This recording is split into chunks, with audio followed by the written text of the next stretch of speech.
નમસ્કાર દર્શક મિત્રો, હું છું રૂપલ લુણીચિયા. સંપૂર્ણ ન્યૂઝમાં આપનું સ્વાગત છે. પાલનપુરના ભાગ્યોદય સોસાયટી નજીક આવેલા વિજય ચોક વિસ્તારમાં ભૂગર્ભ પાઇપલાઇનમાં ચાલી રહેલા કામ દરમિયાન ગેસ લાઇન તૂટી જતા અફરાતફરીનો માહોલ સર્જાયો હતો. ગેસ લીકેજ થતા આસપાસના રહીશોમાં ભારે દહેશત ફેલાઈ ગઈ હતી. મળતી માહિતી મુજબ વોર્ડ નંબર 2 વિસ્તારમાં છેલ્લા કેટલાય સમયથી ભૂગર્ભ ભૂંગળા રાખવાની કામગીરી ચાલી રહી છે.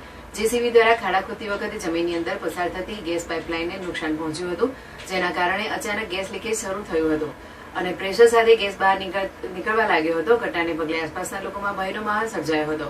ગેસ લીકેજ વધતા સ્થળ પર હાજર મજૂરો અને જેસીબી સંચાલક પણ કામ બંધ કરી ત્યાંથી દૂર ખસી ગયા હતા. ઘટનાની જાણ તાત્કાલિક ગેસ કંપનીને કરવામાં આવતા કંપનીની ટીમ દોડી આવી હતી. ગેસ કંપનીના કર્મચારીઓએ તાત્કાલિક ગેસ લાઇન બંધ કરી મરામત કામગીરી હાથ ધરી હતી. સમયસર કાર્યવાહી થતા મોટી દુર્ઘટના ટળી હતી. ગેસ લાઇનનું સમારકામ પૂર્ણ થયા બાદ સ્થાનિક લોકોએ હાશકારો અનુભવ્યો હતો.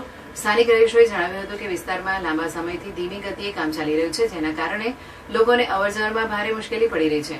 હવે ગેસ લાઇન તૂટવાની ઘટનાએ લોકોની ચિંતા વધુ વધારી છે.